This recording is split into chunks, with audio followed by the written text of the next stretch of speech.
In this video, I'm going to show you how to talk directly with an AI. Okay, so you have a direct chat with an AI. So we're going to do that using Google AI Studio. You can access it by coming to this, and then once you're here, you'll be landed in chat. Okay, so what I want to do is under stream. So you can come to stream and then you can talk if you want to talk, or you can type in the text. But then before then, make sure the model setting is set to Gemini 2.5 Flash, and then you can choose the voice. Okay, different voices are here.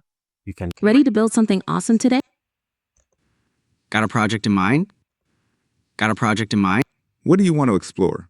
So let's say we'll go with, Ready to build something awesome today? and then you have some basic things to check here. But then I think this is okay. So you can start the chat over here. So you can ask it directly by typing, or you can talk on your own. Let's say, hello and welcome to my channel. So I can run.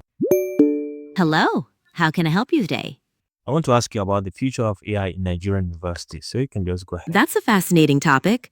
What specifically would you like to know about the future of AI in Nigerian universities? So let me push to talk. I specifically want to learn about its impact in the academic curriculum. How is it going to change the way we learn, what we learn, and even to what extent should we learn, AI is expected to significantly change academic curricula in Nigerian universities.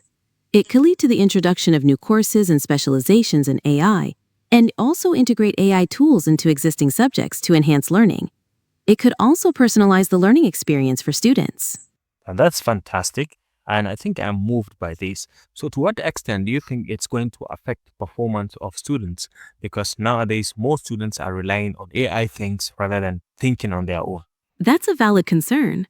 While AI can be a powerful tool for learning, there's a need to strike a balance.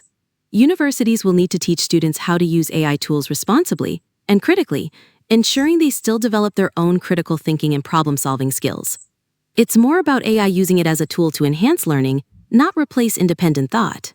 And I think this is very, very interesting. We have a very nice conversation with it. So you can go ahead, explore, and see how you can conversate with your own AI. Just try Google AI Studio and you'll be amazed by all of this. And you can see the content is already downloadable. You can download any part of the conversation if you're interested. If you found this helpful, please leave a like.